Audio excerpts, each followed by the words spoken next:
Hello viewers, today we're going to take a look at the telephones I'm using. This will be November 2023 edition. First I'm going to start downstairs here to show what powers all the equipment.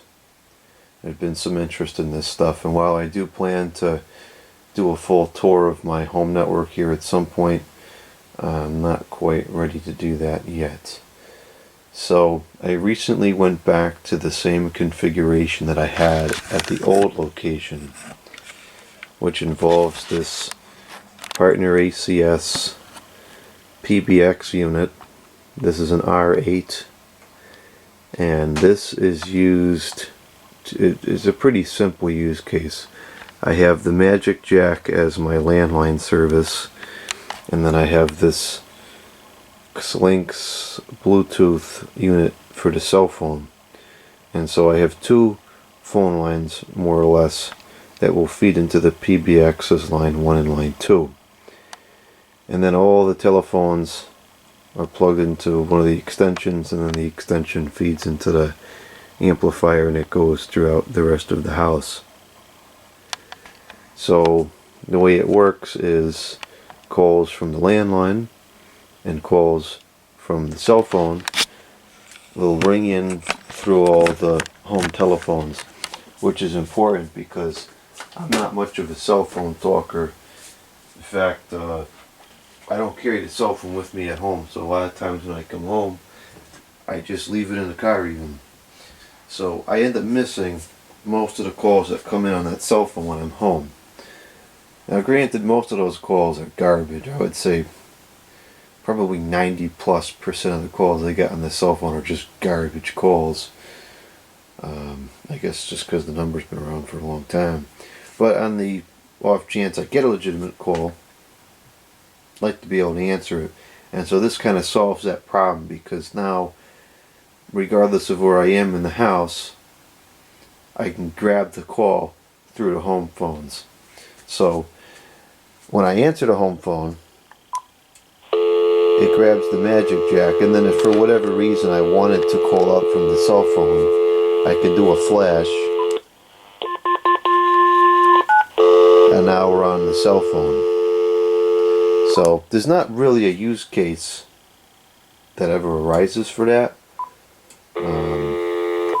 but it's there if I wanted it to. So it works out really good. The only drawback to this is the ring cycle is not the standard 4+2 or 2+4, however you look at it, ring cycle, which kind of stinks. But I think the advantage of having both lines coming in through the physical home telephones outweighs that. Plus, this also fixes the time issue. Ever since the conception of Magic Jack, it has not compensated for daylight savings time changes. And I always thought that it didn't account for the change, but actually it only accounts accurately when we're in daylight saving time, and then now that we're out of daylight saving time, the time is wrong because it never changed. So that's been an issue with Magic Jack for ages. I don't know why that doesn't get fixed, but this using the PBX also solves that problem, because I can set the time on the PBX, and then that time that's in the unit gets fed, not the time that comes in from the Magic Jack. So it creates the problem of the ring cycle, but it solves enough other problems that I continue to use it anyways. Now that we understand how everything functions, let's go around the house and take a look at the different telephones I have set up. I've really been enjoying this setup. There's a lot of very nostalgic models here, and they just look great in different areas here. So the first one here in the living room, this is a Uniden XCA650 cordless telephone with a SBC caller ID box, and this was my first cordless phone I ever had. This was given to me by my uncle sometime in the 2000s. let's say '05, '06 maybe. I distinctly remember setting this up for the first time, because at the time it was a big deal to have a cordless phone in your bedroom, and I proceeded to use this telephone for at least 10 years. This was in service continuously until I got so many phones that I no longer could connect them all at once. And this has just been a great telephone. It was always reliable. And my uncle, I guess he replaced it originally because allegedly the battery was not working properly anymore. And I never had a problem with the battery. I always kept the thing on the charger incessantly up until I learned that wasn't the correct way to do it, and then I stopped. And even then I would find that the battery would hold for a week or two like it's supposed to. It's a great phone. It's always worked very well too. I remember I had this at the first house, which was where we had the VTech 5881 telephones, and this worked better. This had much better coverage in the yard. You could take this a lot further. It's really a great phone. Unfortunately, it's heavily yellowed. You can see that inside the cradle here is the kind of what the original color was. It used to be white. Unfortunately, nobody ever told me that you shouldn't put plastic near a window because it'll turn yellow, and that unfortunately is what happened. But yeah, this phone, I actually have a bunch of photographs of, I guess, that my mother took of me talking on this phone in various places. I gotta dig those up someday. But this is definitely one of the most nostalgic phones in my collection, and I'm glad that it still works, and I hope it continues to work. I don't see any reason why it wouldn't. This was some pretty good quality stuff at the time. And this caller ID box was also given to me by my uncle, and I used this caller ID box in conjunction with this telephone for pretty much the whole time that it was, I think the entire time that it was in service, I used this caller ID box. In the past, I have operated it on batteries before, but I usually used it with the power adapter. I was going to operate it on the batteries in this configuration because my plug-in was full, but for whatever reason it was not working on the batteries. So I thought the caller ID box was busted, so I got out another one that I have, which was new in the box. And just for the sake of curiosity, I grabbed the power adapter and plugged it into this one, and it started working. So I'm using the power adapter from the other model I have, which is new in the box, and you can see what the original color was. It too has yellowed, just like the telephone has. It works out just as well though that I'm using it with the power adapter, because the new call indicator down there flashes very quickly when it's on the batteries, and it flashes more slowly when it's on the power adapter. And I remember it always flashing slowly because I used to use it with the power adapter. So this configuration is 100% authentic to the way that it used to be. And the phone itself is actually in pretty good condition still. I mean, it's got a little bit of scuffing at the bottom, but the antenna's not broke. It's fairly clean, which is amazing to me considering what this thing went through. I talked on this non-stop, and I used to record with this telephone. I used to do a lot of recording on this phone. And I didn't have a computer at the time, so to be able to record audio, this was the only thing I had to record audio with. and that kind of started my fascination with recording. So I have on my computer now a bunch of recordings of the recordings that were on here. I should go back and should do a video on some of those recordings. Some of them are kind of funny. So anyways, that's the XC8650 with the caller ID box. My first cordless phone. I've been waiting to put this thing out in this house ever since I moved in. It was well overdue that I actually get around to it. Near the computer in the living room and the shaking lamp,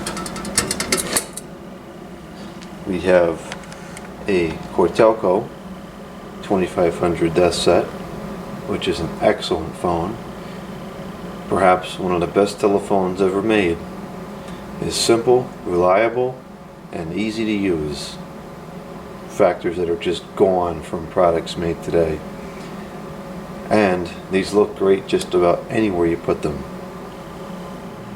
Also at the computer desk in the living room, we have a Uniden 5.8 gigahertz telephone. It's a model CXAI 5698.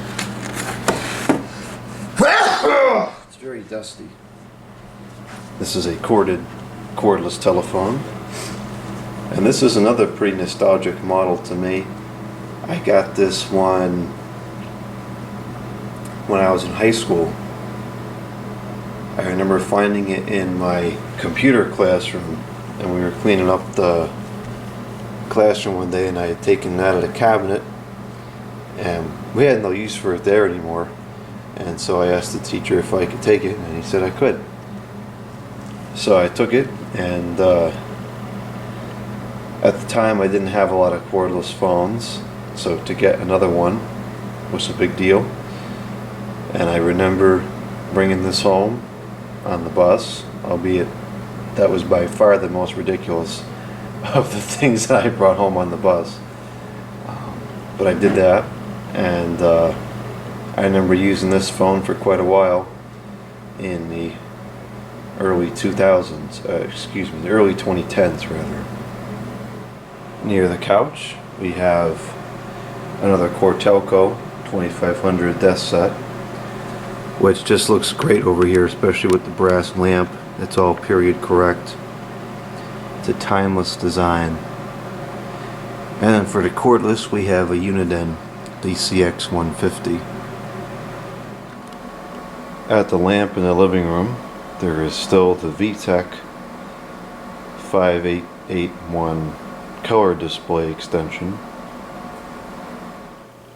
At the kitchen lamp there is the Uniden DECT 1580 base, which is also another pretty nostalgic phone. I remember getting this set in, I want to say it was 2009 or 2010, and it was a great set, and it's still a great set all these years later, and it still works. These were, in my opinion, some of the last really good cordless phones that we saw. VTech still makes some decent stuff, but these were exceptional. These were very inexpensive at the time. They sold like crazy. These were everywhere back in the day, and they work really well. They talk great. In the kitchen we have a General Electric large button memory phone, and it actually does, it must store the memories in non-volatile memory, because it still has all these speed dials that I programmed in here many years ago. This is the General Electric model number 2-9266A telephone. This is another telephone that we've had for a long time. This is a new install here. I just put this jack in recently. But this telephone was originally my mother's telephone. There is in fact a VHS videotape of the birthday party at which she received this as a gift. And it's a really neat clip to see a simple basic telephone be opened and people marvel over it like it's the best thing ever. So this phone, that was sometime in the 90s, I guess. So this phone has been around my entire life. I remember using this one at my grandparents' house a lot in the early 2000s. And then at some point I confiscated it and took it to the old location and used it there for a while. And now it's here. I also remember this phone being in the first house. It was in the kitchen. So now it's here in the kitchen. On the other side of the kitchen, we have the VTech 5881 cordless telephone and monochrome handset, which had a glare, but now it doesn't. This is a setup I've been holding on to for a while. It's time to swap it out for something else, but I've been keeping it because it's perfect. This is exactly how the 5881s were set up back in the early 2000s at the old house in the kitchen next to the refrigerator. Here in the media room, we have another VTech 5.8 gigahertz telephone. This is an analog model, and it is the VTech CS5111. And this is kind of a cheaper, cheesier model, but I remember when these were still sold in the stores, I remember seeing these in like, the drugstores. I think it was Walgreens maybe, up in the 2010s.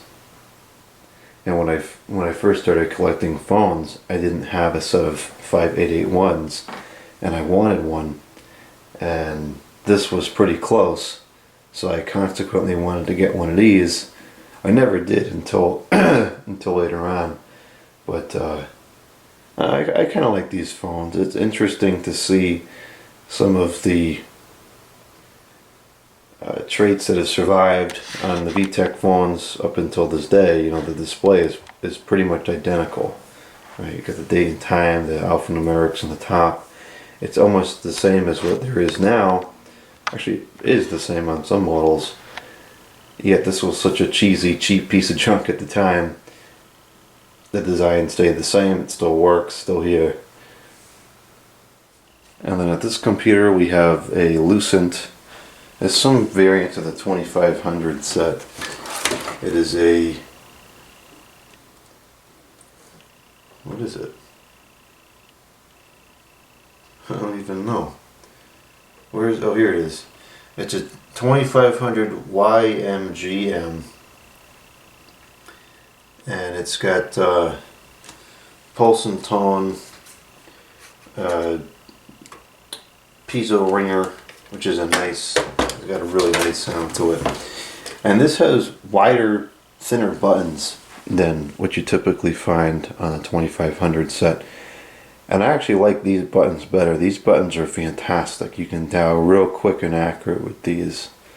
And it's got a couple other features too. It's got the mute, the flash, the redial, the hold.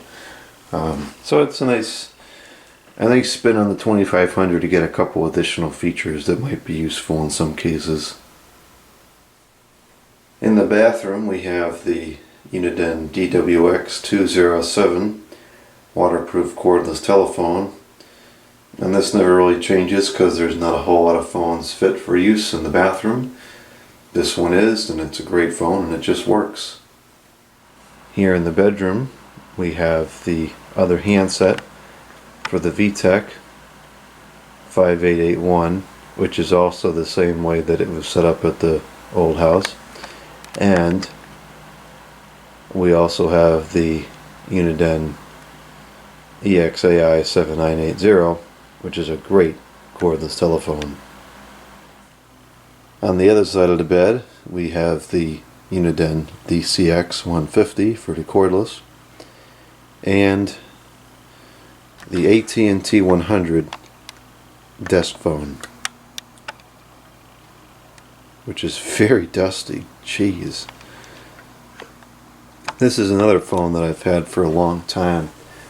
I've had this phone actually since the original house. This would have been, I got this in the 2000s. This would have been used in conjunction with the Uniden XCA650, and in fact I have some very early pictures and videos that show both of these telephones at that time.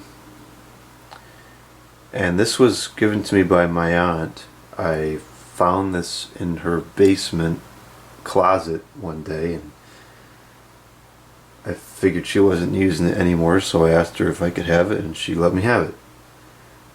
So this is another classic AT&T model. It's got that, these have a very distinct sound to them when you're talking on them. This has that sound. If you know these phones, you know exactly what I'm talking about. And I like that Lucent model in the media room. This is kind of another spin-off of the 2500 with a couple additional features. This has redial, mute. It's got the piezo ringer, which sounds very nice, and the dialing tone of pulse selection. Here in the computer room we have the NEC corded telephone and the model number, which I forget what it is. The model number is DTR1-1WHTEL. This is from 2015.